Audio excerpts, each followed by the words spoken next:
Today we've got an exciting one. We're going to be doing one of my favourites, a scrapwood project. Summer is absolutely the perfect time to be getting some raised beds and planters set up for your garden, and that's what we're going to do today. The 3 tons of soil staring at me outside of my workshop is part of the motivation for these planters, I confess. I really hope I can shift a fair bit of this because otherwise I've got nowhere else to put it. Stick around to the end, I'll show you.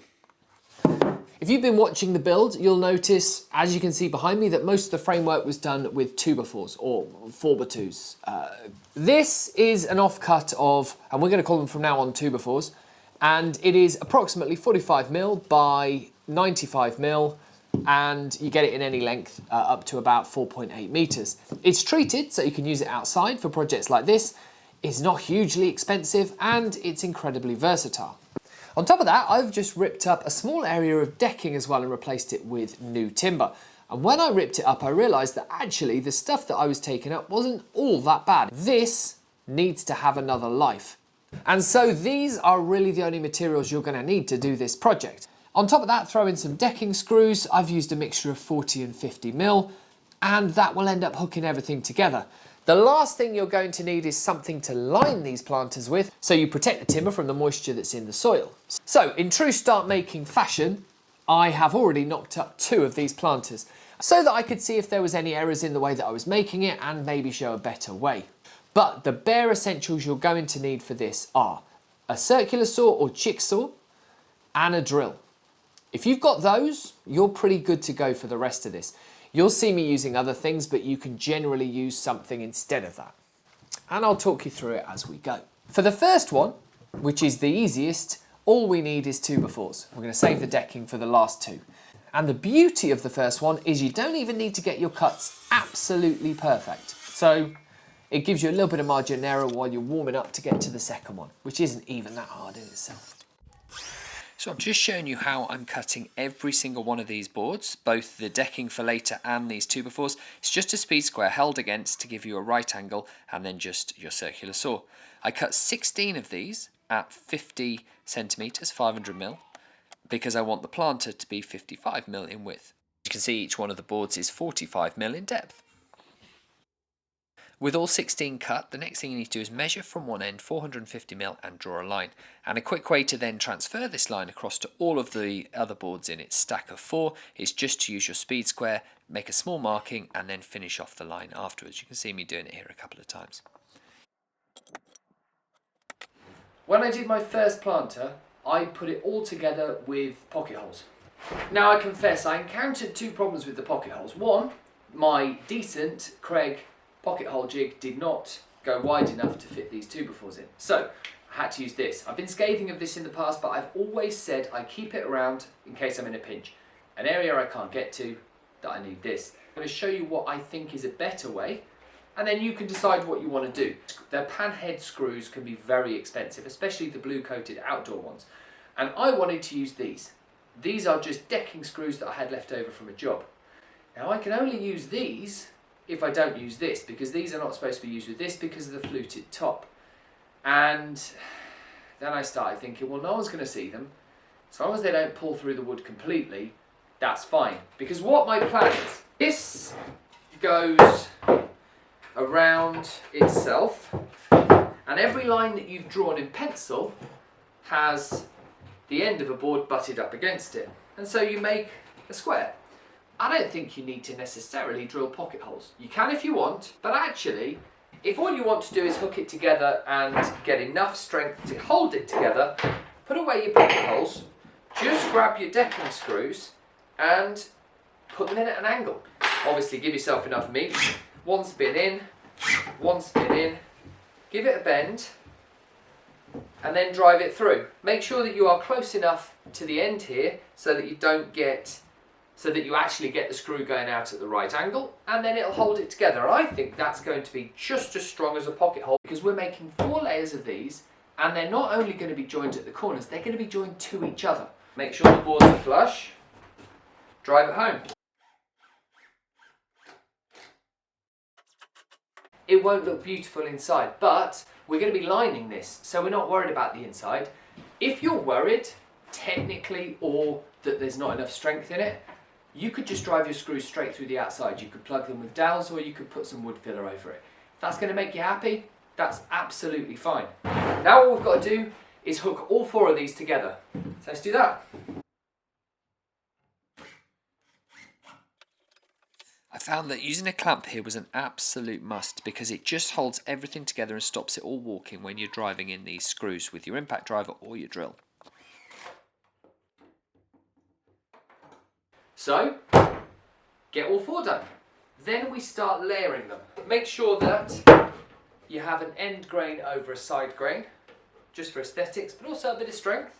The one thing that we haven't checked for in any of this is square. I'm not bothered. No one's coming around my garden checking my planters to see if they are perfectly 90 degrees on each of the corners. What we do need to talk about is the overhang, which is going to be probably 2-3 mil in most cases, and there's many different ways that you can clean this up. If you want to do it with a saw, I would suggest doing it before you put the layers together. If you're going to do it with a belt sander or an electric planer, something like that, then you can do it once everything's hooked up and you can get it all nice and smooth and round off a couple of the corners.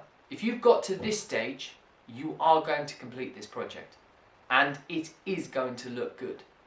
So don't stop now, keep going. When you're ready to hook these together, there are 2 ways. On my prototype, I did pocket holes, and I did pocket holes through the sides here, 2 on each side. Now I have 100mm screws and this is about 95mm. So my other idea would be to screw through one into the other. But the only way you're going to do that is if you countersink it. And I think that is probably going to give you the best strength. What I'm going to do is 1 pocket hole, 1 100mm on each side. So I'm going to show you both methods. Now the eagle-eyed amongst you will have seen the pocket hole jig just walk across the piece there when I started the drill up. The clamp I'm using for it is quick, but it is not quite strong enough. If you've got an F-style clamp, you will get a lot more pressure and it will stop it walking across your piece.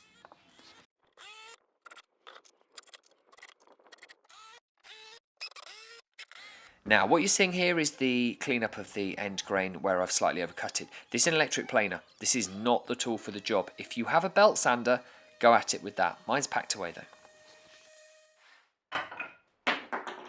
Just a couple of finishing touches needed. Now I'm going to show you the base of my prototype. What I did on that was I pocket holed 4 2x4s and I made sure they were at skew-if angles so that all the water that pools on them will just run straight off. I don't think that's the way to go because I'm not sure it's the strongest and there's going to be a fair amount of soil and weight in these. So what I'm going to do instead is I'm going to batten the sides, and I've got some offcuts of the decking that I installed and some of the old decking, and I'm just going to put it on top of the battens. I'm going to leave a gap of about 30mm between each one of the slats themselves. If you wonder why I'm doing these at an angle, it's because the screws are possibly too long and might come out. So if I do it at an angle, I've got a bit more meat to go into.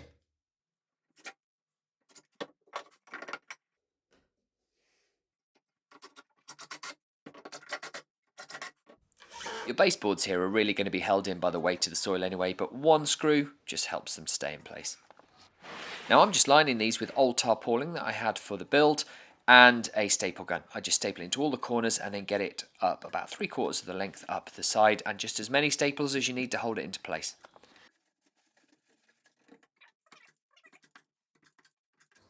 I've got this spare roll of damp-proof course left over from the build. Again, scrap. If you haven't got that, you've got 2 options. Either bring the damp-proof lining a little bit higher and make sure that it's really well stapled across the top, or roll it over the top and then just put a trimming board all the way around the top.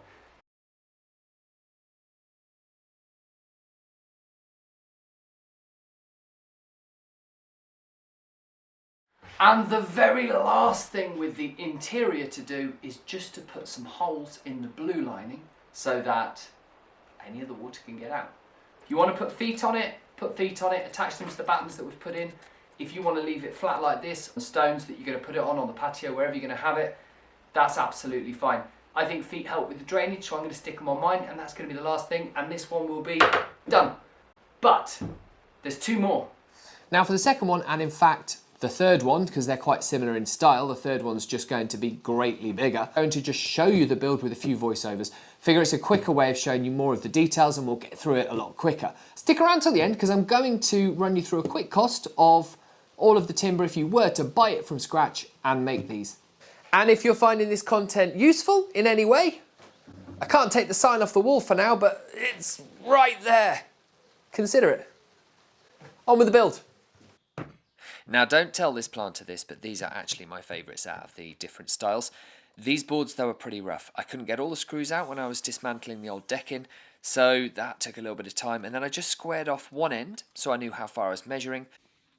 My planned width is 120 centimetres, so I cut them then all to length, and the width of it is going to be 45 centimetres. So again, I just cut the small pieces for the sides. Now this next step is really not completely necessary, but I did like the look once I'd run them over with an electric planer, and it does take all of the crud off so you can really see what you're working with. I didn't take it all to 100% bare wood though, because I quite like the look of a bit of a patchiness on the side. These 2x4s will make up the legs, and they are really easy to hook together. You just put them into an L shape, so 3 screws to hold them tight, and that's going to give you 2 sides with which to screw your decking boards in, and that'll hold everything together nicely. Design choice, how high you want this to sit depends on how long you make these legs past the width of 3 decking boards, which I made to be about 36 centimetres. Mine's going to be quite low to the ground, and so I've just given it a 2 centimetre gap beneath. Now, start with the sides, because I found it a little bit unwieldy if I started with the long pieces, and make sure that everything is nice and tight before you put all of the screws in. So I started just by screwing the top one, and then snugged up all the boards, and then screwed everything in bit by bit, and that worked for all of these planters all the way through. Once you've got 2 sides, just line them up and slot all of your longer boards in, and do exactly the same with the longer boards. I pre-drilled these holes just to get the screws half the way in, because they were a lot easier to do all at once than it was to keep putting each screw in individually. But that's up to you, whichever works for you best.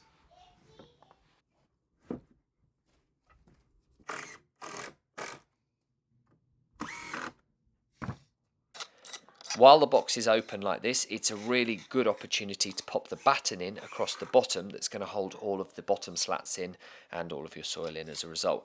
Again, I've done the screws in diagonally because these 5cm 50mm screws probably would come out otherwise, so I need a little bit more meat to hold them in.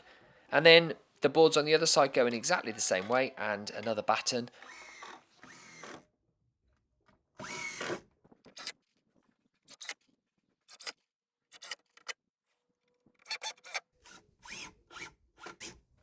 You'll probably notice if you look carefully that some of these boards I'm putting into the bottom are newer decking, the offcuts of the replacement decking that I popped down. That's just because I thought they'd look a bit daft on the sides, so I've used them in the bottom instead. Then we go through the wrestling of the tarpaulin again. This will be probably the hardest bit of this build, is getting this all in. Don't overstress yourself by trying to get perfect corners or anything like that. Once the soil's in, as long as it's held in place, it does its job.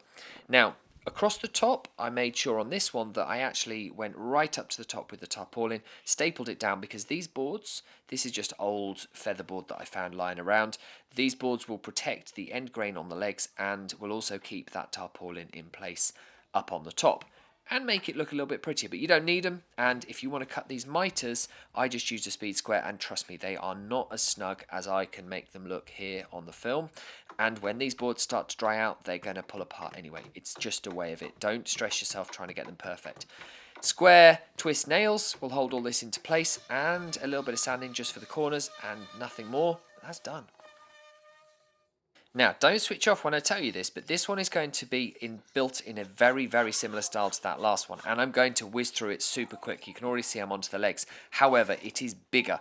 I've gone for a bigger one because I've got all that soil to shift. So you need your wood. You need to do everything you did before. Get rid of the nails, get rid of everything else, cut it to size, plane it down, and I'm only going to show you in slow motion some of the differences that are worth noting on the last one that you've seen. But this will be built in the space of about 2 minutes, I promise you. So you know what? I think I'm just going to keep quiet and let you watch it and just come back at the important bits that are different.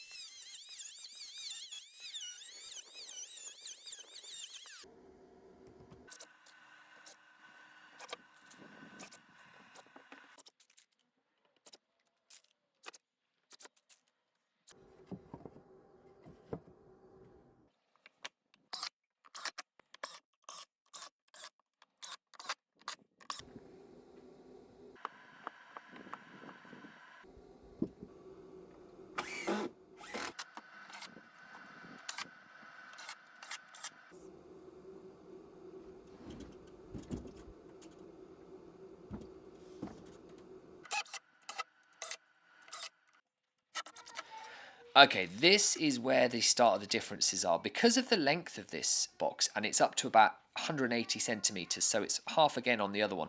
I put these battens in because I was worried that the length of the boards would cave in or out with the weight of the soil.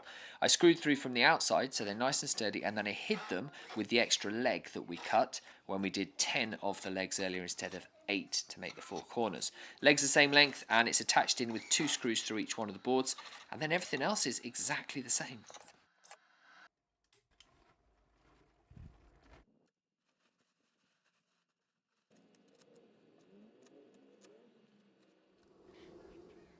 I wanted to just show you a close-up using the speed square of how I've done the 45s. This is how little I've tried to get them to match. I'm just using the speed square in the same way that I do a 90-degree cut, although in this way I'm just holding it on a 45, and that's enough to get as close as you need to get for these featherboards on the top. As I say, they're not going to hold, so don't try gluing them together. The wood movement's just going to move them apart anyway.